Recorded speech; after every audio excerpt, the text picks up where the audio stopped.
तिला जन्मताच गर्भाशय नव्हतं. मेघा इयत्ता 8वीमध्ये शिकत होती. शाळेतून आल्या आल्या दारात पाय ठेवताच तिला खूप भूक लागली होती. म्हणून तिने आईकडे पटकन खाण्यासाठी मागितले. आई मात्र तिला रागवत म्हणाली, अगोदर हातपाय तोंड धुवून फ्रेश हो, मग मी तुला जेवायला वाढते. मेघा फ्रेश होऊन आली. लगेचच आईनं तिला गरम गरम वरण भात आणि पनीरची भाजीपोळी खायला दिली. खाता खाता आईच्या आणि तिच्या गप्पा सुरू झाल्या. ती आईला सांगू लागली, आई, आज ना आमच्या शाळेमध्ये एक डॉक्टरबाई आल्या होत्या.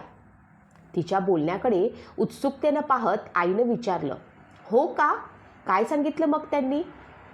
मेघा सांगू लागली, आई, आज त्यांनी सांगितलं की मुलगी वयात येणं म्हणजे काय आणि मुलींना येणारी मासिक पाळी याबद्दल माहिती दिली. यावरती मेघाची आई म्हणाली, अरे वा, खूपच छान माहिती दिली मग त्यांनी. तसेही तुमची शाळा फक्त मुलींची आहे. प्रत्येक घरामध्ये या विषयावरती बोलले जातेच असे नाही. डॉक्टर मॅडमनी सांगितलेले तुला नीट समजले ना? आणि तुझे आणखी काही प्रश्न असतील तर मला विचार. लगेच मेघा म्हणाली, हो ग आई, पण मला कुठे अजून पाळी सुरू झाली आहे. यावरती मेघाची आई म्हणाली, अगं, आता तर तू फक्त 8वीतच आहेस. यावर्षी किंवा पुढच्या वर्षी येईल तुला पण पाळी. मेघाने जेवण संपवले आणि लगेच अभ्यासाला गेली. मेघा शांत आणि हुशार मुलगी होती. शाळेत आणि घरात आईबाबांची लाडकी होती. मेघा एकुलती एक मुलगी होती. मेघा 8वीत चांगल्या मार्कांनी पास झाली. तिचा वर्गात पहिला नंबर आला होता. आता तिचे 9वीचे वर्ष सुरू झाले होते. पण अजूनही मेघाला पाळी आली नव्हती. तिच्या आईला मात्र आता खूप चिंता वाटू लागली होती. एक दिवस तिची आई तिच्या वडिलांना म्हणाली, अहो, ऐकताय का? आपली मुलगी आता 15 वर्षांची झाली, पण अजूनही तिला मासिक पाळी सुरू झालेली नाही. आपण तिला एकदा डॉक्टरांकडे घेऊन जाऊयात का? यावरती मेघाचे वडील म्हणाले, ठीक आहे, तुला वाटतं ना तर जाऊ आपण आणि भेटू डॉक्टरांना. मग दुसऱ्याच दिवशी मेघाचे आईबाबा मेघाला घेऊन एका स्त्रीरोग तज्ज्ञ डॉक्टरांकडे गेले. डॉक्टरांनी मेघाला चेक केलं आणि त्यांनी तिची सोनोग्राफी देखील केली. तेव्हा त्यांच्या असं लक्षात आलं की मेघाला जन्मजातच गर्भाशय नाही आहे. तेव्हा मेघाचे आईवडील काळजीत पडले आणि म्हणाले, असे कसे काय होऊ शकते डॉक्टर? तेव्हा डॉक्टर म्हणाले, हो, अशा खूप कमी केसेस असतात की ज्या मुलींना जन्मजातच गर्भाशय नसतं, पण याने जास्त काहीही फरक पडत नाही. पण मेघा कधीच आई बनू शकणार नाही. म्हणजेच ती स्वतः मूल जन्माला घालू शकणार नाही. अजून काहीही त्रास वाटला तर माझ्याकडे भेटायला या. मेघा आणि तिची आई बाबा दोघेही घरी आले. मेघाला आता समजले होते की भविष्यात ती कधीच आई होऊ शकणार नाही आणि मेघाच्या या कमतरतेमुळे कोण तिच्याशी लग्नाला तयार होईल की नाही ही चिंता मात्र आता तिच्या आईला खूप सतावू लागली होती. मेघा आता MBAला शिकत होती. तिथे तिचा एक मित्र होता, मयंक. मयंक तिच्यावरती मनापासून खूप प्रेम करत होता. तसे ते दोघे खूप चांगले मित्र होते. पण मेघाच्या मनात नेमकं काय चालू आहे याची मयंकला जरा देखील कल्पना नव्हती. एकदा मयंकने योग्य वेळ बघून तिला आपल्या भावना सांगायचं असं ठरवलं. मेघा दिसायला खूपच सुंदर होती. लांब सडक केस, उभा चेहरा, नाजूक नाक, गहिरे मोठे काळे डोळे, नाजूक गुलाबी ओठ, कायम चेहऱ्यावरती शांत भाव. कोणीही सहजच तिच्या प्रेमात पडेल अशी ती होती. पण एकच कमतरता तिच्यामध्ये होती, ती म्हणजे तिला गर्भाशय नव्हतं. पण तिला स्वतःची कमतरता विसरून नवीन आयुष्य घडवायचं होतं. त्यासाठी तिला MBAमध्ये टॉप करून चांगले करिअर करायचे होते. त्यामुळे प्रेम वगैरे या सर्व गोष्टींकडे तिला लक्ष द्यायला वेळच नव्हता. आणि जरी ती कुणाच्या प्रेमात पडली आणि ज्यावेळेस त्या व्यक्तीला समजेल की हिला गर्भाशयच नाही, त्यावेळेस तो खरंच तिची साथ देईल की तिला सोडून जाईल. त्यापेक्षा तिनं आपला अभ्यास आणि करिअर या गोष्टींकडे जास्त लक्ष केंद्रित केलं होतं. परीक्षेला 2 महिने बाकी होते. मेघा अभ्यासात मग्न होती. तिला चांगल्या मार्कांनी पास व्हायचं होतं, कारण कॉलेजमधून कॅम्पस सिलेक्शन होऊन चांगला जॉब मिळण्याची संधी होती आणि ती संधी तिला गमवायची नव्हती. परीक्षा सुरू झाल्या होत्या. शेवटच्या पेपरच्या दिवशी पेपर झाल्यावरती सगळ्या ग्रुपने एकत्र भेटायचं असं ठरलं होतं. ज्याचा जसा पेपर होईल तसा तो कॅन्टीनमध्ये येऊन थांबेल असे ठरलेले होते. आपल्या भावना आज मेघाला सांगायच्याच असा मयंकने आज पक्का विचार केला होता. मेघाचा पेपर लवकर झाला तशी ती कॅन्टीनमध्ये आली आणि तिच्या पाठोपाठच अगदी 10 मिनिटांनी मयंक देखील तिथे आला. आता कोणी नाही तोपर्यंत आपण मेघाशी बोलावं असं ठरवून तो म्हणाला, काय मेघा, कसा गेला पेपर? ती म्हणाली, फारच छान होता रे. मयंक म्हणाला, अगं तू आहेसच मुळात हुशार. मग मेघानं विचारलं, तुला कसा काय गेला पेपर? तो म्हणाला, मला देखील पेपर खूप छान गेला. मेघा, मला एक सांगायचं होतं. यावरती मेघा म्हणाली, बोल ना, मग काय सांगायचं आहे? मयंकने तिला सांगितले, गेल्या 2 वर्षापासून जेव्हापासून आपली ओळख झालेली आहे, आपली मैत्री झालेली आहे, तेव्हापासून मी तुझ्या प्रेमात पडलेलो आहे. माझे मनापासून तुझ्यावरती खरंच खूप आणि खूप प्रेम आहे. हे ऐकून मेघा म्हणाली, मयंक, मी असा विचार कधीच केला नाही. फक्त तुझाच नाही तर इतर कोणत्याच मुलाच्या बाबतीत मी असा विचार केलेला नाही. मला माझं करिअर करायचं आहे. माझी स्वप्न खूप वेगळी आहेत, म्हणून मला इतक्यात कोणत्याही बंधनामध्ये अडकायचं नाही. यावरती मयंक म्हणाला, मेघा, मी तुला कोणत्याच गोष्टीला कधीच अडवणार नाही. तुझं स्वप्न तेच माझं स्वप्न असेल. तेव्हा मेघा म्हणाली, मयंक, मला तुझ्याबद्दल तशा भावनाच नाहीत.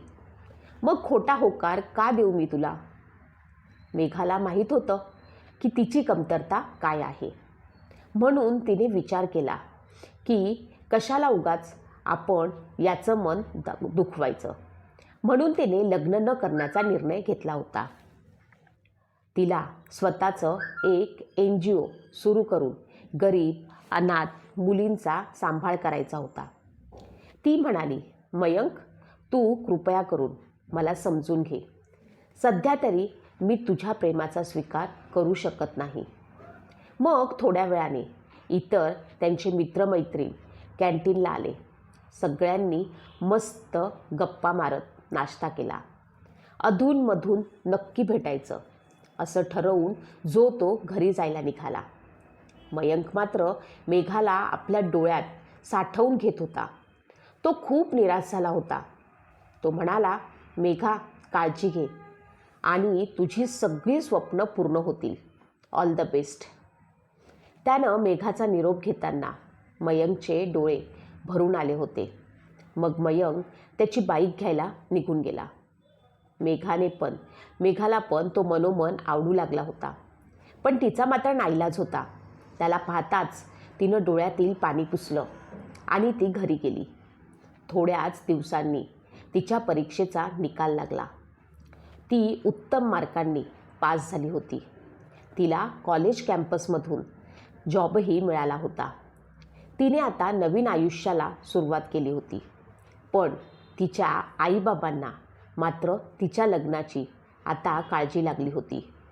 मेघानं सांगितलं की माझी ही कमतरता माहीत पडल्यावरती कोणताच मुलगा माझ्याशी लग्न करायला तयार होणार नाही आणि मला कुणालाही फसवून लग्न करायचं नाही. त्यापेक्षा मी लग्न न करण्याचा निर्णय घेतला आहे. तेव्हा तिची आई म्हणाली, मेघा, असा कुणीतरी मुलगा असेलच की जो तुला तुझ्या गुण आणि दोषांसोबत स्वीकारेल आणि मूल तर दत्तकसुद्धा घेता येतं. त्यासाठी लग्न न करण्याचा तुझा निर्णय कितीपट योग्य आहे.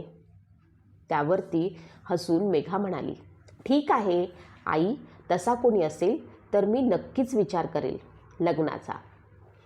पण मग एके दिवशी मेघाला मुलगा पाहायला येणार होता. तेव्हा मेघानं तिच्या आईला सांगितलं, त्यांना सरळ सरळ खरं सांगायचं, काहीही लपवायचं नाही. त्यावरती तिची आई म्हणाली, हो मेघा, फक्त तू ऑफिसवरनं घरी लवकर ये.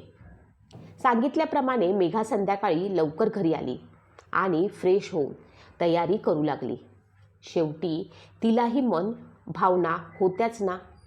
तिलाही वाटायचं की आपलं कोणीतरी असावं, प्रेमाचं, हक्काचं, आपल्यावरती भरभरून प्रेम करणारं, प्रत्येकाला आपल्या सुखादुखात सहभागी तर होणारा जोडीदार नक्कीच हवा असतो. मेघाने छान आकाशी रंगाची साडी नेसली, मॅचिंग बांगड्या घातल्या, केसांमध्ये पिनअप करून केस मोकळे सोडले, हलकीशी लिपस्टिक लावली. मेघाने स्वतःला आरशात पाहिलं तेव्हा तिला अचानक मयंकची आठवण झाली. मयंक पण दिसायला खूपच स्मार्ट होता.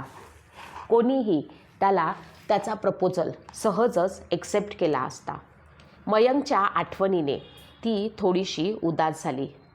मग तिच्या आईने तिला आवाज दिला. तेव्हा ती बाहेर आली. समोर तो मुलगा, त्याचे आई, बाबा आणि लहान बहीण बसले होते. मग मेघा चहा घेऊन आली. मेघा खूपच सुंदर दिसत होती. एका चेअरवरती ती बसली. मुलाने तिला काही प्रश्न विचारले. मुलाच्या आईनेही प्रश्न विचारले. मेघा अभ्यासात आणि घरकामात खूप हुशार होती. तिला नाव ठेवायला कुठेही अजिबातच जागा नव्हती. त्यांना मेघा आवडली. पण त्याचवेळी मेघा म्हणाली, मला तुम्हाला काही सांगायचं आहे. त्यानंतर तुम्हीच ठरवा, तुम्हाला होकार द्यायचा आहे की नकार. मी सगळ्याच बाबतीमध्ये हुशार आहे, मला चांगली नोकरी पण आहे, पण मला जन्मजातच गर्भाशय नाही, त्यामुळे मी कधीही आई होऊ शकणार नाही. हे ऐकून मुलाकडचे अगदी थक्क झाले. मुलाची आई म्हणाली, म्हणजे तुला पाळी आलीच नाही? तेव्हा मेघा म्हणाली, हो, मला कधीच पाळी आली नाही. मी मुलाला कधीच जन्म देऊ शकत नाही. माझी ही कमतरता आहे. तुम्हाला जर हे मान्य असेल तर माझी या लग्नाला काहीही हरकत नाही, असे तिने न घाबरता ठामपणे सगळ्यांना सांगितले. तेव्हा तो मुलगा मात्र लगेच म्हणाला, हे सर्व मला मान्य आहे, मी तयार आहे तुझ्याशी लग्न करायला. यावरती त्या मुलाची आई मात्र रागात म्हणाली, तू वेडा आहेस का? अरे, तुझं स्वतःचं मूल तुला होणार नाही. आपल्या वंशाला एकतरी दिवा नको का? अरे, नुसतं मुलीकडे सौंदर्य असून चालत नाही, मुलं जन्माला घालण्याची क्षमता पण तिच्यामध्ये हवी असते. ते ऐकून मेघा मात्र आता खूप चिडली आणि ती रागात म्हणाली, हे बघा, तुम्ही माझ्याच घरात बसून माझा असा अपमान करू शकत नाही आणि माझ्याकडे मूल जन्माला घालण्याची क्षमता नाही. मग मी पण तुमच्या मुलाला हा प्रश्न विचारू शकते की त्याचा स्पर्म काउंट किती आहे. हे ऐकून त्या मुलाची आई अगदीच रागाने म्हणाली, बाई बाई, या मुलीला काही लाज शरम आहे की नाही? चला उठा आता इथून. असे म्हणत ते सगळेजण तेथून ताडकन उठले आणि निघून गेले. तेव्हा मेघा म्हणाली, बघितलं साई, म्हणून मी तुला लग्न नको असं सांगत होते. मग तिची आई म्हणाली, अगं, पण तू त्यांना असे उलट उत्तर द्यायला नको होतं ना. तेव्हा मेघाचे वडील म्हणाले, तिचं काहीही चुकलेलं नाही. या समाजात मुलींना जसे प्रश्न विचारले जातात तसेच मुलींनीही मुलाला कोणताही प्रश्न विचारण्याची मुभा आहे. आपल्या मुलीत काहीही कमी नाही, मग आपणच का तिच्यामध्ये कमतरता समजायची? जे देवानं दिलंच नाही त्याचा इतका विचार कशासाठी करायचा? आणि जो मुलगा मेघाला तिच्या या कमतरतेसोबत स्वीकारेल त्यालाच मी माझी मुलगी आनंदाने देईन. मेघाला पण तिच्या बाबांचं हे म्हणणं पटलं आणि तिने बाबांना मिठी मारली. तिचे बाबा म्हणाले, बेटा काळजी करू नकोस, देवानं प्रत्येकासाठी जोडीदार ठरवलेला असतो, फक्त त्यासाठी योग्य वेळ यावी लागते. मग मेघा पण सगळं विसरून तिच्या नोकरीच्या कामामध्ये व्यस्त झाली. अशीच साधारण 3 वर्ष निघून गेली. एक दिवस मेघाच्या बाबांना त्यांचे एक जुने मित्र भेटले. गप्पा मारता मारता मुलांचा विषय निघाला. तेव्हा मेघाच्या बाबांनी त्यांना मेघाबद्दल सांगितलं. यावरती त्यांचे मित्र म्हणाले, अरे मित्रा, काहीही काळजी करू नकोस, तुझ्या मेघाला मी सून करून घ्यायला तयार आहे. हे शब्द ऐकून मेघाचे बाबा लगेचच म्हणाले, अरे पण तुझा मुलगा आणि वहिनी या गोष्टीसाठी तयार होतील का? यावरती त्यांचा मित्र म्हणाला, अरे माझा मुलगा इतक्या संकुचित विचारांचा नाही आहे आणि माझी बायको तर एक समाजसेविका आहे, तीही विचाराने खूप चांगली आहे. तर तू अजिबात चिंता करू नकोस. ठरलं तर मग मी येत्या गुरुवारी माझ्या परिवारासोबत तुझ्या घरी येतो. आपल्या मित्राचे हे बोलणे ऐकून मेघाचे बाबा आनंदित झाले आणि ते आनंदाने घरी आले आणि त्यांनी ही बातमी मेघाला आणि तिच्या आईला सांगितली. यावरती मेघा म्हणाली, बाबा तुम्ही त्यांना माझ्याविषयी सगळं व्यवस्थितपणे सांगितलं आहेत ना? उगाचच मागच्या वेळेस घडलं तसं व्हायला नको.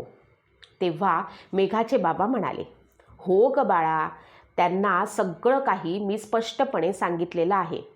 गुरुवारी ते आपल्या घरी येतील. ठरल्याप्रमाणे गुरुवारी त्यांचा मित्र, त्याची पत्नी आणि त्यांच्या 2 मुलांना घेऊन ते मेघाच्या घरी आले.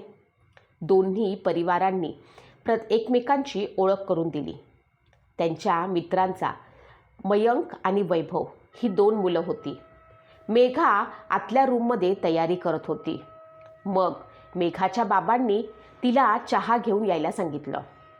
मेघा चहा घेऊन बाहेर आली आणि तिला पाहताच मयंक म्हणाला, मेघा तू? मेघानेही मयंककडे पाहिलं आणि ती म्हणाली, अरे मयंक तू इकडे कसा काय? तेव्हा मयंक म्हणाला, अगं तुलाच तर पाहायला आलोय ना मी.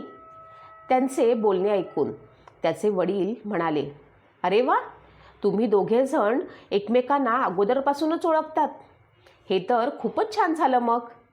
यावरती मयंक म्हणाला, हो बाबा, मेघा आणि मी एकाच कॉलेजमध्ये एकाच वर्गात होतो. मेघा माझी खूप चांगली मैत्रीण आहे. मग मयंकची आई हसतच म्हणाली, मग आता तर मेघाला काहीही प्रश्न विचारण्याचा प्रश्न नाही. आता फक्त तुम्हा दोघांचं मत काय आहे ते सांगा. मेघा आणि मयंक तुम्ही दोघेजण आतमध्ये जाऊन बोलू शकता. तसे ते दोघे मेघाच्या रूममध्ये गेले. मेघा म्हणाली, तुला माझ्याबद्दल सगळं माहीत आहे का? तेव्हा मयंकने तिचा हात आपल्या हातात घेतला आणि तो तिला म्हणाला, याच कारणासाठी तू मला नकार दिला होतास ना? अगं तू एकदा मला सांगून तरी बघायचं होतं. तेव्हाही मी तुझा स्वीकार केलाच असता, कारण माझं तुझ्यावरती खरंच खूप प्रेम आहे. पण बघ, आता नशिबानेच आपली पुन्हा एकदा भेट घडवून आणली. मेघा म्हणाली, खरंच ही नशिबाचीच गोष्ट आहे. मग मयंक म्हणाला, आता तरी तुला माझं प्रेम मंजूर आहे का? तू मला आजही तितकीच आवडतेस. अगं आईबाबांच्या शब्दाचा मान राखून मी मुलगी पाहायला आलो आणि तू मला पुन्हा भेटलीस. माझे दुसऱ्या मुलीसोबत जरी लग्न झाले असते तरी माझं पहिलं प्रेम कायम फक्त तू आणि तूच राहिली असतीस. मेघा मयंककडे बघत म्हणाली, मयंक खरंच इतकं प्रेम करतोस तू माझ्यावरती? मयंक म्हणाला, हो, बघ सांग, देशील ना साथ मला? अगं बोल मेघा, आपले आईबाबा आपल्या उत्तराची वाट पाहत आहेत बाहेर. मग मेघा म्हणाली, हो रे, मी तयार आहे तुला आयुष्यभर साथ द्यायला. पण तुला माहीत आहे ना की मी कधीही आई होऊ शकणार नाही. यावरती मयंक म्हणाला, असे नको बोलूस मेघा. अगं, का नाही आई होणार तू? आपण एखाद्या अनाथ मुलाला दत्तक घेऊ शकतो ना. आणि समजा लग्नानंतर माझ्यात काहीही दोष असला असता आणि आपल्याला मूल झालेच नसते, तर मग? केवळ तू मुलगी आहेस म्हणून तुला वेगळा न्याय, असं का? मी असा संकुचित विचार करणारा मुलगा नाही आहे. तेव्हा तू काहीही काळजी करू नकोस, तू बिनधास्त राहा. त्याचं हे बोलणं ऐकून मेघाच्या डोळ्यातून पाणी आलं आणि तिने मयंकला घट्ट मिठी मारली. आहेस का तयार मेघा? चल, बाहेर जायचं ना. मग दोघे बाहेर आले. त्यांचे हसरे चेहरे पाहून सगळ्यांना समजलं की दोघंही लग्नाला तयार आहेत. मेघाने मयंकच्या आईबाबांच्या पाया पडल्या आणि थोड्याच दिवसांनंतर मेघा आणि मयंक लग्नाच्या बंधनामध्ये अडकले. मग त्यांनी एका गोड मुलीला दत्तक घेतलं. मेघाचं पण स्वप्न पूर्ण झालं. मेघा आणि मयंक यांनी एक NGO सुरू केला. जिला जन्मजातच गर्भाशय नव्हतं अशी ती मेघा आता अनेक अनाथ मुलांची आई बनली होती. मूल जन्माला घालणं म्हणजे आई पण नसतं, अनाथांचे नाथ होणं हे सुद्धा आई पण नव्हे का? मुलगी बघायला गेल्यावरती अगदी स्वाभाविकपणे पाळी येते का तुला, हा प्रश्न विचारला जातो. ते एका अर्थाने म्हणा योग्यच आहे. अन्यथा लग्नानंतर गोष्टी उघडकीस आल्या तर सगळीच नाती बिघडतात. शिवाय कोणाची फसवणूक ही व्हायला नको. मात्र मुलाला तुझा स्पर्म काउंट किती आहे हे विचारले जात नाही. डायबेटीस, हृदयरोग, आंधळेपणा, मूकबधिरता अशा अस्थमा असलेल्या व्यक्तींना समाज स्वीकारून घेतो. तसेच गर्भाशय नसलेल्या किंवा मासिक पाळी येऊ न शकणाऱ्या मुलींना पण स्वीकारले गेले पाहिजे. या पृथ्वीवरती प्रत्येक जीवाच्या जन्मामागे काहीतरी दैवी प्रपोजल असतं. प्रत्येकाची समाजाला गरज आहे आणि प्रत्येक जीवाला आनंदाने जगण्याचा हक्क पण आहे, हे विसरून चालणार नाही. आणि मुलींनो, स्वतःमध्ये काही कमतरता आहे म्हणून आयुष्यात निराश होऊन बसू नका. उलट या कथेतील मेघाप्रमाणे हिमतीने आनंदाने आयुष्य जगायला शिका. तुम्हाला ही कथा कशी वाटली ते कमेंट करून मला नक्की कळवा. अशाच नवनवीन कथा ऐकण्यासाठी तुम्ही आपल्या चॅनलला लाईक, सबस्क्राईब आणि शेअर नक्की करा. कथा शेवटपर्यंत ऐकलीत त्यासाठी तुमचे खूप मनापासून धन्यवाद.